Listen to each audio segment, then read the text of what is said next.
গুলি চালায় ফয়সাল, বাইক চালায় আলমগীর। অভিযুক্তদের বিষয়ে চাঞ্চল্যকর তথ্য জানালো পুলিশ। অবস্থার অবনতি, জরুরি ভিত্তিতে সিটি স্ক্যান করে হাদির মস্তিষ্কের অবস্থা জানালেন চিকিৎসক। হাদির ওপর হামলার ঘটনায় বিএনপি জামায়াতের 4 হেভিওয়েট নজরদারিতে মূল হোতা আটক। হাদিকে হত্যা চেষ্টার শুটারকে নিজেদের এজেন্ট দাবি করে ভারতীয়দের উল্লাস। ভারতে বসে উগ্র হিন্দুত্ববাদী সন্ত্রাসী এজেন্টদের সাথে হাত মিলিয়ে হাসিনার কিলিং মিশন। এতক্ষণ শুনছিলেন সংবাদ শিরোনাম, এখন থাকছে বিস্তারিত। ঢাকা ৮ আসনের সম্ভাব্য স্বতন্ত্র এমপি প্রার্থী ও ইনকিলাব মঞ্চের মুখপাত্র শরীফ ওসমান বিন হাদিকে গুলি চালানো ব্যক্তি এবং তার সহযোগী ও মোটরসাইকেল চালককে শনাক্তের তথ্য জানিয়েছে ঢাকা মহানগর পুলিশ। তার দেয়া তথ্য মতে শনাক্তরা হলেন ফয়সাল করিম মাসুদ ও আলমগীর শেখ। নজরুল ইসলাম বলেন, মোটরসাইকেলের পেছনে বসা ফয়সাল গুলি চালিয়েছে এবং আলমগীর মোটরসাইকেলের চালকের আসনে ছিলেন। সংবাদ সম্মেলনে চিহ্নিত দুজনকে গ্রেপ্তারের সর্বাত্মক চেষ্টা চালানোর কথা জানান ডিএমপির অতিরিক্ত কমিশনার। তিনি বলেন, তাদের দেশের বাইরে পালিয়ে যাওয়ার কোনো তথ্য নেই, তবে তারা যেন পালিয়ে যেতে না পারে সেজন্য বিজিবি এবং সব বন্দরকে সতর্ক করা হয়েছে। হাদির ওপর হামলার ঘটনায় সীমান্ত পারাপার করার কাজে জড়িত এমন দুজনকে গ্রেফতার করা হয়েছে। তাদের থেকে তথ্য নিয়ে আমরা কাজ চালিয়ে যাচ্ছি। এছাড়া সন্দেহভাজনদের পাসপোর্ট ব্লক করে দেওয়া হয়েছে। কেউ দেশত্যাগ করেছে এখন পর্যন্ত এমন কোনো তথ্য আমরা পাইনি। নির্বাচনী প্রচারণাকালে দুর্বৃত্তদের ছোড়া গুলিতে গুরুতর আহত হন ঢাকা ৮ আসনের স্বতন্ত্র প্রার্থী ও ইনকিলাব মঞ্চের মুখপাত্র শরীফ ওসমান হাদি। এ ঘটনার শুটারকে নিজেদের এজেন্ট দাবি করে উল্লাস প্রকাশ করছে ভারতীয়রা।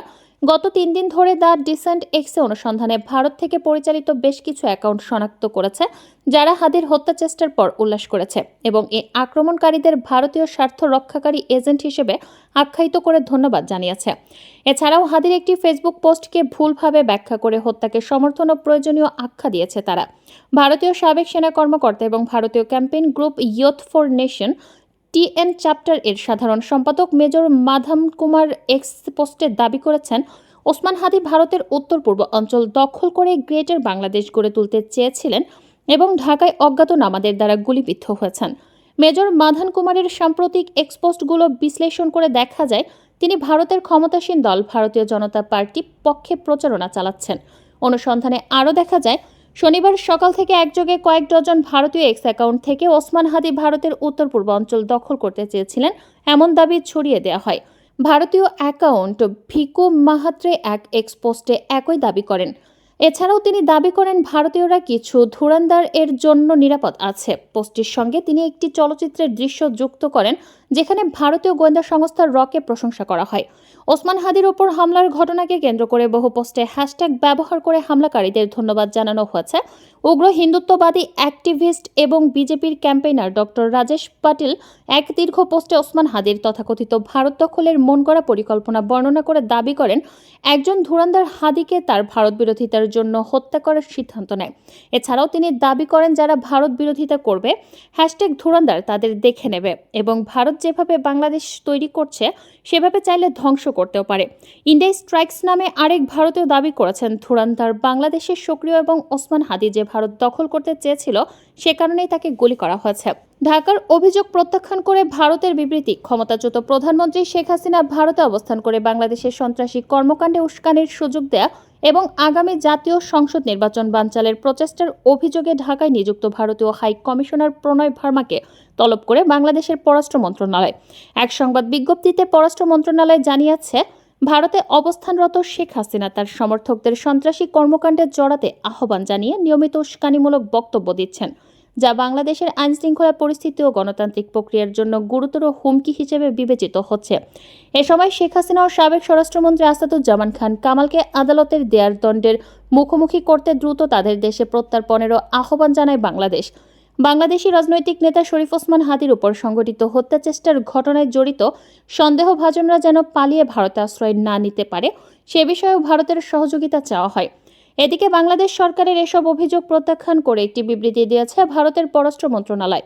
বিবৃতিতে দেশটি বলেছে, বাংলাদেশের অন্তর্বর্তী সরকার 14 ডিসেম্বর যে প্রেস নোট প্রকাশ করেছে তাতে উত্থাপিত দাবিগুলো ভারত ব্যর্থহীনভাবে প্রত্যাখ্যান করছে।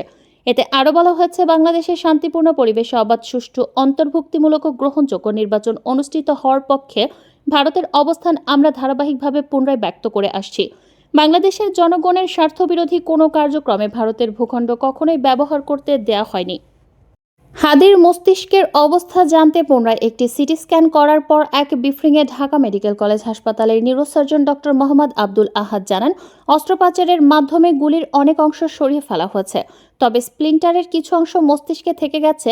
মস্তিষ্কে অক্সিজেনের স্বল্পতা ছিল এবং সেখানে রক্ত জমাট বেঁধে আছে। তিনি আরও বলেন, হাদির শারীরিক অবস্থা আশঙ্কাজনকভাবে সকালে তারা পুনরায় সিটি স্ক্যান করা হয়েছে। এতে দেখা গেছে মস্তিষ্কে মারাত্মক ক্ষতি হয়েছে। মস্তিষ্কের পাশাপাশি কিডনির কর্মক্ষমতাও কাজ করছিল না, যদিও পরে কিডনির কার্যক্ষমতা ফিরে এসেছে। এছাড়া গুলি মস্তিষ্কের টেম্পোরাল ব্যারিয়ার ভেদ হয়ে গেছে।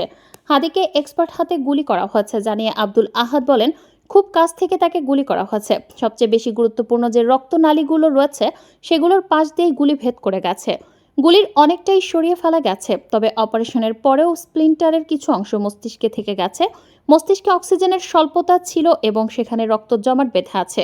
লাইফ সাপোর্টে ফুসফুস অপরিবর্তিত অবস্থায় রয়েছে। এদিকে বিভিন্ন গ্রুপে ইনকিলাব মঞ্চের সদস্যরা নিরাপত্তা নিয়ে শঙ্কা প্রকাশ করে আসছেন।